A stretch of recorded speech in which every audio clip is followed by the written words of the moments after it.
Thank you. We now move to topical questions. Question number 1, Kenneth Gibson. To ask the Scottish Government what action it is taking to assist people without power in Arran, Kintyre and elsewhere following the recent severe weather. The Minister has advised that his first answer will be a bit long, but his subsequent answers will be short. Minister. Thank you, Presiding Officer. Throughout last week, the Scottish Government was on alert due to the risk of severe weather. As the forecast deteriorated on Friday, we fully activated our resilience arrangements and held our first emergency meeting with partners that afternoon. These arrangements were maintained throughout the weekend, with 2 meetings each day on Saturday and Sunday, and are still in place with meetings yesterday and today. Multi-agency response team partners were activated 24 hours a day from midnight on Thursday, with mutual aid working well across the roads and utilities sectors. MART, that's multi-agency response team partners, continue to work with the local authority and utility partners to support the restoration of services on Arran and the Kintyre Peninsula. Our priority has been to support the frontline agencies in their efforts to maintain communication links, to restore critical services and to provide support to vulnerable people affected by the unseasonable conditions. Having chaired resilience meetings over the weekend and seen myself the extent of the challenges faced on Arran when I visited the island yesterday, I'd like to pay tribute to the staff from local government, the NHS, the emergency services, Transport Scotland and the utility providers who have worked incredibly hard to restore infrastructure and reopen transport links. I'd also like to highlight the work of volunteers and staff in search and rescue agencies, 4x4 volunteers and especially those ordinary people in the worst affected communities who have got out and about to help their neighbours. Although extensive progress has been made, the people of Kintyre and Arran remain at the forefront of our minds. As a result, the Deputy First Minister is visiting Kintyre today to offer our support to the staff, volunteers and residents working to bring normality back to the peninsula. I chaired the latest resilience meeting around an hour ago and can report that all power has now been restored to properties in Dumfries and Galloway. I was also informed by Scottish and Southern Energy, who paid tribute to the partnership working support and coordination that they've had with councils, transport organisations and emergency services, that they are confident of having power restored to all customers in Arran, Kintyre and Islay by the end of Thursday, providing no further significant damage to the network is found. At present, there are 2,700 properties without power, and that should reduce to less than 2,000 tonight. All these efforts come at a very real cost, both physical and financial, and in recognition of this, the Cabinet Secretary for Finance, Employment and Sustainable Growth has been in discussion with Argyll and Bute, North Ayrshire and Dumfries and Galloway councils, and the Belwyn scheme has been triggered. Meantime, we'll not rest, of course, until services have been fully restored to all those affected. Thank you, Minister. Kenneth Gibson. Minister, for his comprehensive reply. I understand that SSE has 170 engineers working on Arran, brought in 7 mobile food outlets and 30 generators to restore power, and that Police Fire Service Calmac have been working day and night to help the people of my island, of the island of Arran, in my constituency. Of course, what the island will need ultimately is a permanent upgrade of its electrical infrastructure. Can you indicate when Ofgem are likely to agree to provision of new electrical infrastructure for the island? Minister. Business plans for infrastructure investment are, of course, a matter for Scottish and Southern Energy Power Distribution, which owns and operates the network on Arran and the Kintyre Peninsula within the regulatory framework set by Ofgem. Around £6 million of investment for a range of maintenance and refurbishment activities in the Argyll area is already planned in 2013, which underpins supplies to Arran as well as the SSEPD network, who are also currently developing business plans for its electricity distribution networks for the next price control period. That's from 1 April 2015 to 31 March 2023, and the Government encourages SSE and Ofgem to consider whether appropriate infrastructure investment in the near future and the next price control period can further improve the resilience of electricity supply for the communities affected. Kenneth Gibson. From his visit yesterday, does he agree that in difficult circumstances what has been heartening about the outage of power in Arran has been the high level of community spirit and resilience shown by both the island's communities and, as he mentioned, in particular hard-working volunteers who have put in sometimes 18 hours plus a day to help their fellow islanders keep warm, deliver food, clear snow and aid communications? Minister. As Kenneth Gibson will know from my visit yesterday, because he was also there yesterday, it certainly brought home to me the incredible community spirit that we have on the island. The Scottish Government, for its part, has invested considerable effort in supporting community resilience work across Scotland, and cases like this show the importance of that work and the fact that it's bearing fruit in our communities. Jamie McGregor. Thank you. I'd like to congratulate the engineers and the emergency services and the many volunteers on the ground and the local councillors who have done so much to help those in distress in Campbelltown and Kintyre particularly. Can the Minister assure me that everything is being done for the surrounding communities, especially those in Machrihanish, Southend and the Mull of Kintyre, because many there are still without power? And would he agree with me that this emergency has highlighted the importance of Campbelltown Hospital, where the Ben Gullen ward has had to be reopened to accommodate people in need at the moment? Minister. I would say to Jane McGregor that I'm well aware of the coordinated activity that's been brought to bear to make sure that people in the communities that he just mentioned are being looked after. There are tremendous challenges. He will know, obviously, the level of snowfall which has taken place, which has meant real problems in terms of the roads, and the effort of other people, others than those that he mentioned, in terms of the Council, Transport Scotland staff, using snow blowers, using every available facility, putting on exceptional services from Kennaicraig to Campbelltown, for example. Indeed, one passenger asked what the fare was. There was no fare because we don't have that service normally. So I do understand the point that's been made, and certainly I'm willing to join with Jane McGregor in saying there's been a huge amount of effort, and to acknowledge the community's effort that he mentions in Kintyre, Southend and across at Campbelltown and Machrihanish as well. Ailey MacLeod. Thank you, Presiding Officer. The Minister will be aware that parts of Dumfries and Galloway were severely affected by the adverse weather, and I'm sure he'll join me again in commending the efforts of everyone involved with the emergency response. Now, I know that Dumfries and Galloway Council has made an application to the Government for assistance under the Bellway scheme, and I'd like to ask the Minister if the Government would look sympathetically at Dumfries and Galloway's application. Minister. Yes, that is happening. As I've mentioned, that the Cabinet Secretary for Finance, Employment and Sustainable Growth has triggered the Bellwyn scheme and well understands the urgency that applies to this situation for many of the councils and the communities concerned. On receipt of the detailed claims for additional funding, the Government will recompense Dumfries and Galloway Council, as well as North Ayrshire and Argyll and Bute councils, in terms of eligible expenditure, and that will be recompensed in full over and above the small amount they were expected to include, as a matter of course, within their annual budget to deal with unforeseen emergencies, around 0.2% of their total net revenue budget. Neil Bibby. Can I also thank all the workers and volunteers who have done an excellent job in difficult circumstances. I've been contacted by constituents from Arran who informs me that the power companies have been unable to restore power in many cases because they have been unable to gain access to local networks. I understand there has been enough mobile generators on the island, but they haven't reached the right places because of a delay in clearing the roads. Can I ask the Minister for his comments on this and whether he believes there has been sufficient resources in place by the public authorities to clear the roads? Minister. Well, the member will be aware, of course, that these are not trunk roads. These are local roads which are dealt with by the local authority. But I can say I was actually out on, for example, the String Road yesterday. I've seen the effort that's there, and I think perhaps if the member has seen the levels of snow which dwarf vans and some of the plant which is actually seeking to clear the snow, he will have some idea of the conditions which have been faced by the agencies there trying to clear the snow from the road. They have cleared right round the Ring Road. They've also cleared across the String Road, which is vitally important. And, of course, it now remains to get into other areas. But I can assure him there's been no lack of either resource or effort in all the agencies that have been involved in clearing the roads on Arran. John Scott. Thank you, Presiding Officer. On declaring an interest, can I also congratulate communities who have pulled together in this extraordinary once-in-a-200-year storm? And can I ask the Minister if he's had any discussions with the Cabinet Secretary, Richard Lockhead, about the plight of livestock farmers in South West Scotland, Arran and Kintyre, many of whom will have sheep and lambs buried in snowdrifts and which are unlikely to survive? And if so, is he taking any measures to help this section of the community, many of whom are still isolated and cut off? Minister. Yes, I can confirm I've had discussions with Richard Lockhead on this very issue, and we jointly approached the UK Government to seek a derogation for the drivers who had been stuck in snow, to give them extra hours so that they could deliver vital feed to livestock, especially at this time of year. Further discussions have taken place today. Richard Lockhead is leading on this, and he's also looking to see whether it's possible to have helicopters taking food to those areas still affected. So a great deal of effort again in this area is going on, and the Cabinet Secretary is fully involved in that process. Thank you. We move to question number 2. Neil-Findlay. To ask the Scottish Government what its response is to the audit of college waiting lists.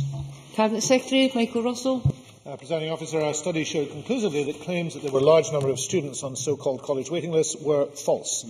The study, conducted by working with colleagues from the Scottish Funding Council, College of Scotland and individual institutions, could only identify 500 people who might be seeking a college place. That's a very long way from the misleading claims that some members have made.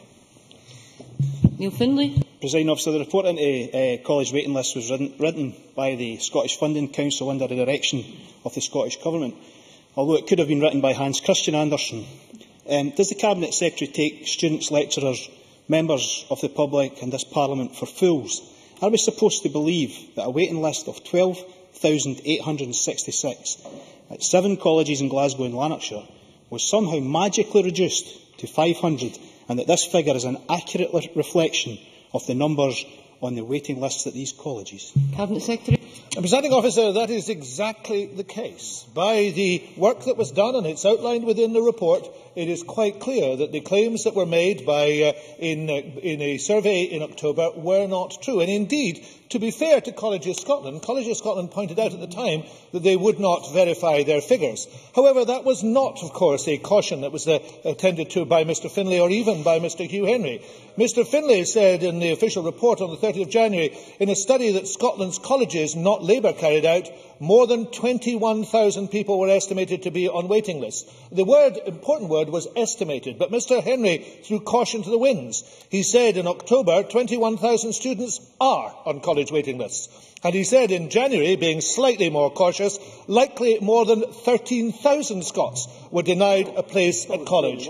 Those things were not true. Let me quote the report.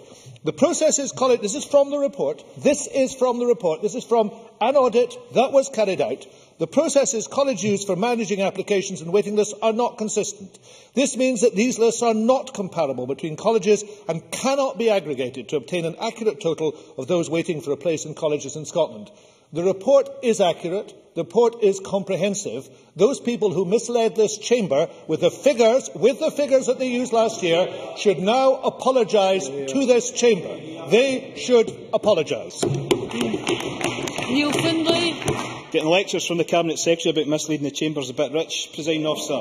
However, I have a heavily redacted Freedom of Information request from the Funding Council relating to this report. And it shows that the main aim of their research was not to identify the numbers on college waiting lists, but to, and I quote, identify why college waiting lists cannot be a robust indicator of demand for places. And it goes on to say, and I quote again, the sooner we can go on to produce our own version of events and discredit the Scotland's Colleges survey, the better. Does the Cabinet Secretary not agree with me that this exercise was fundamentally and deliberately flawed from the outset and designed not to help students get a place at college, but to provide cover for a college's policy that lurches from one disaster to another? Cabinet Secretary. Presiding Officer, the disaster will be if Mr Findlay tomorrow, when we come to decide on widening access, votes with the Tories again.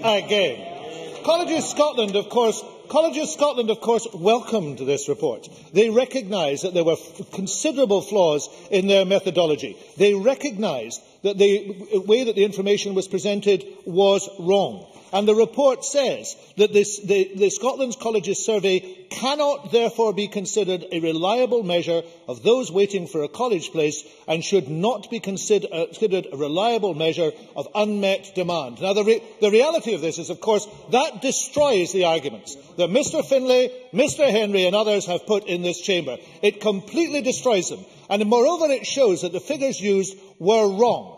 Now, the right thing to do in these circumstances for any member is to come to this chamber and apologise. That is the right thing to do.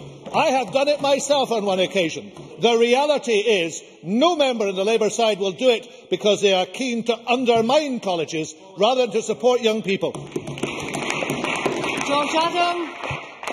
Thank you, Presiding Officer. Does the Cabinet Secretary agree with me that the Scottish Government's college reforms will help strengthen further education and bring it more into line with skills demand? Cabinet Secretary. Mr Findlay, please do not shout across the chamber. Cabinet Secretary. Thank you, Presiding Officer. The reforms to the college sector are well overdue. They're addressing the years of neglect endured by the sector at the hands of successive Conservative, Labour and Labour Lib Dem governments. This resulted in the wholesale absence of meaningful reform over a period of nearly 20 years. For the first time, this is a government which is seriously challenging the past alignment and operation of the sector. These reforms will lead to estimated savings of £50 million a year through the removal of the need to prop up the inefficiencies which accumulated during the tenure of our predecessors. And our recent decision, Presiding Officer, to boost college funding by a further £61 million over our original plans, was something that Mr Findlay is now laughing at, apparently. Let that go to the record after what he has said. He is laughing at £61 million in the college sector. That will provide a stable funding platform for the sector, despite the swingeing cuts which Westminster continues to make to the Scottish budget, most recently last week. Liz Smith. Cabinet Secretary, you said yourself when the Education Committee was taking evidence about the college waiting list situation that obviously definitions are extremely important. Would you be able to put into the public domain the exact definitions of how different measures for college places are being measured? Cabinet Secretary. The report is comprehensive. I would encourage the member to rely on the report. I am very glad that she has not fallen into the trap that Labour have fallen into, question either the methodology or the work being done. This report is comprehensive. It tells you what is taking place. And one of the things it does say is that we need a far better admission system in the colleges. So I would welcome the support of the member. If she wants to support a better admission system, I will meet with her. I will discuss with her the methodology. I will discuss with her the definitions. That is the constructive way to take this forward. She at least did not fall into the trap that Labour fell into of using figures in a way that misled this chamber. I have three members who wish to ask a question. I intend to take all three. Hugh Henry. Thank you, Presiding Officer. The Cabinet Secretary referred to attempts to undermine colleges. Perhaps that's why college lecturers in the EIS, without opposition, passed a motion of no confidence in the Cabinet Secretary. But he talks about misleading figures. Will the Cabinet Secretary then confirm the figures recently obtained from a number of colleges, including Edinburgh College, placed on the waiting list, 961, Reid Kerr College in my own area, 1,461. Will he do a comprehensive check of all colleges to let us have accurate figures? Cabinet Secretary. Presiding Officer, here's the accurate check. Here's the report that took place. And what was Mr Henry's response when he saw it? He dismissed it out of hand because what it did is it contradicted his words, his misleading of this Parliament, his misreading indeed of Scotland. I go back to it. 26th of October, over 21,000 students are on college waiting lists. That was not true. And then in the Herald, 25th of January, more than 13,000 students were denied a place at college. Those figures were not true.